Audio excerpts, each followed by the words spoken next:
Many Bodies, July 28th, 2021.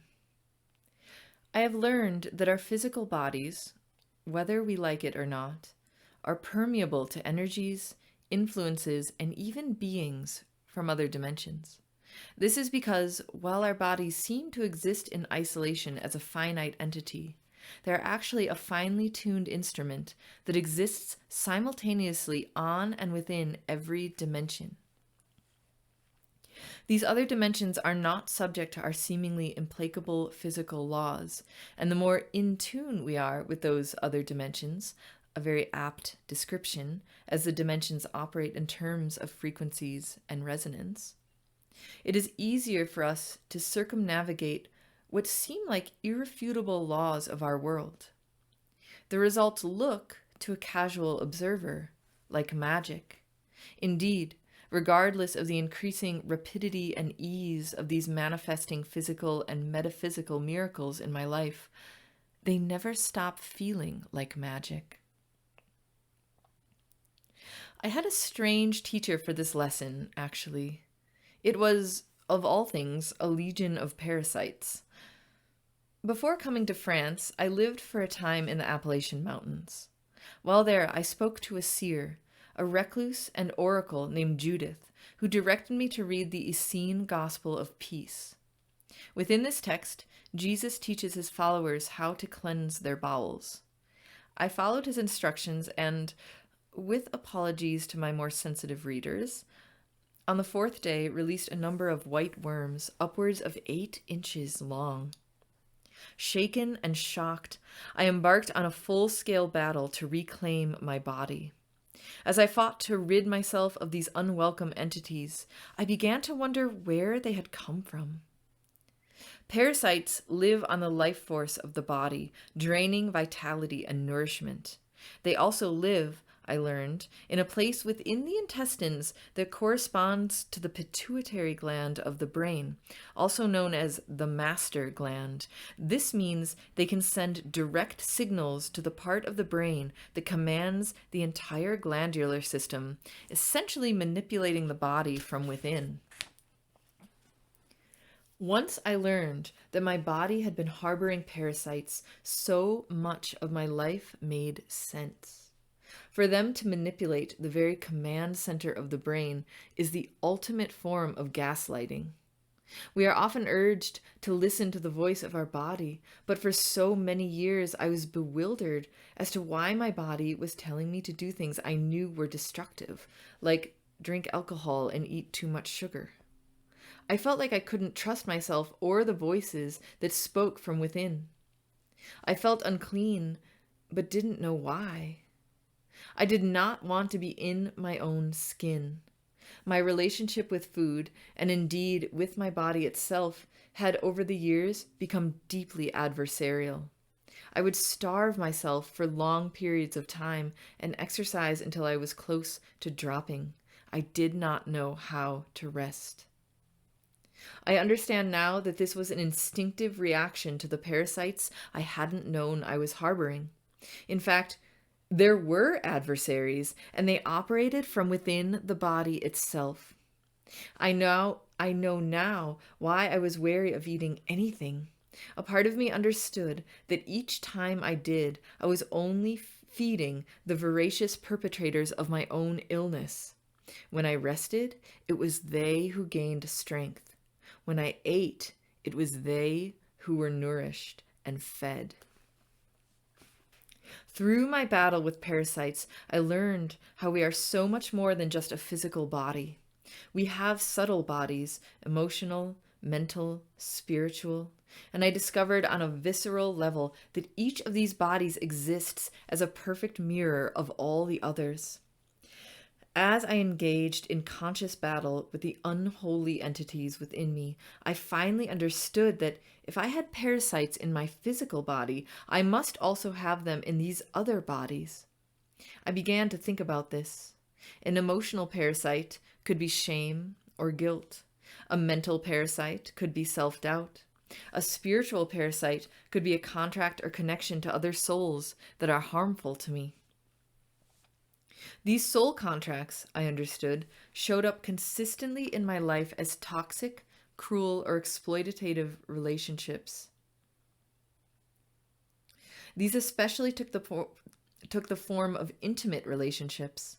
Like a parasite, the other person would take and take. I never felt like I could ever give enough for them to truly feel loved. I would give all I had, and still it wasn't enough. With many of these people, I became small, undernourished, and contracted.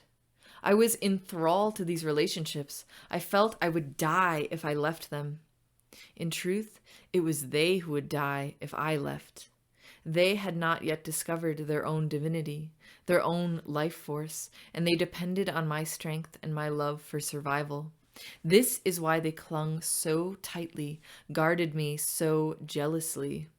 I was their food, their fire, their light.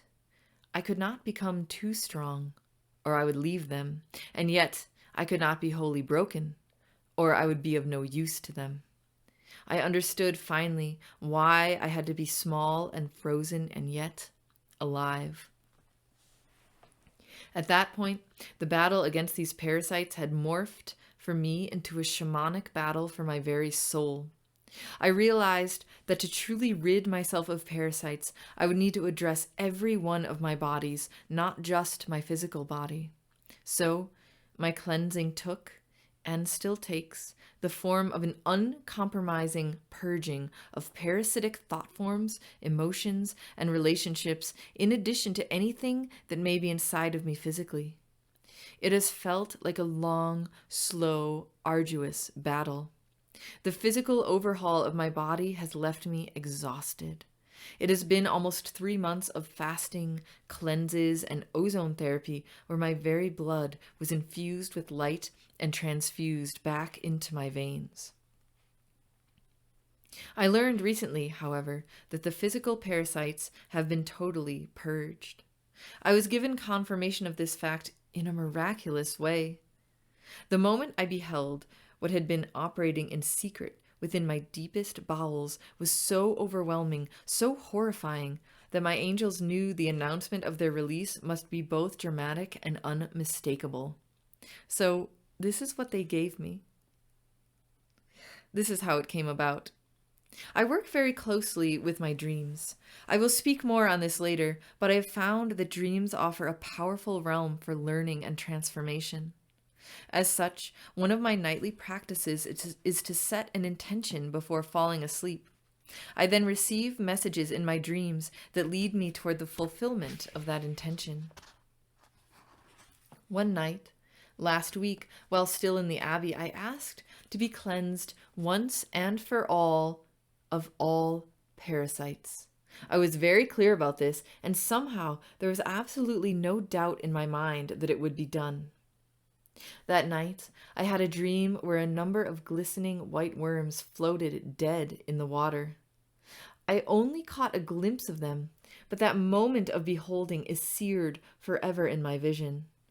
I was able to look upon them not with revulsion, but with a sense of wonder. The dream state somehow rendered them a strange and otherworldly beauty that they most certainly did not have in waking life. The next morning, I woke up to an unsolicited message from a friend. He said that the moment he had opened his eyes, he somehow knew that the parasites were gone from my body. I read that in wonder, and I remembered my dream, but even then I felt I couldn't be sure. Later that day, I had forgotten all about the dream and the message. I was having a cup of tea with Marie at Le Café. We had fallen silent for a time, each lost in our own thoughts. Finally, she looked at me and said slowly, "Something happened." She paused as if gathering herself, and then went on in a rush. "This morning I opened my garbage bin and there were worms in there, tons of worms. When I opened the bag, I had no idea where they had come from or how they had gotten there. I was almost throwing up. It was so heavy with worms, I couldn't lift it. I had to get my husband to take it outside." I was shocked, astonished, and speechless. It was as though my angels were hovering around me. Do you believe now? They seemed to be asking. I know now my body is my own. I can trust its voice. I can tune in finely without fear or doubt. I realize I am embarking on a new relationship with my body now, one of trust and communication and openness. It is a strange feeling, and one that will take practice. In my other bodies, the doubts and shame are still there, though over time I know they will become more and more faint. The soul clearing, though, I know, has happened. The contracts and agreements and relationships that deadened me are gone. The people who held these contracts are cleared. They cannot reach me again.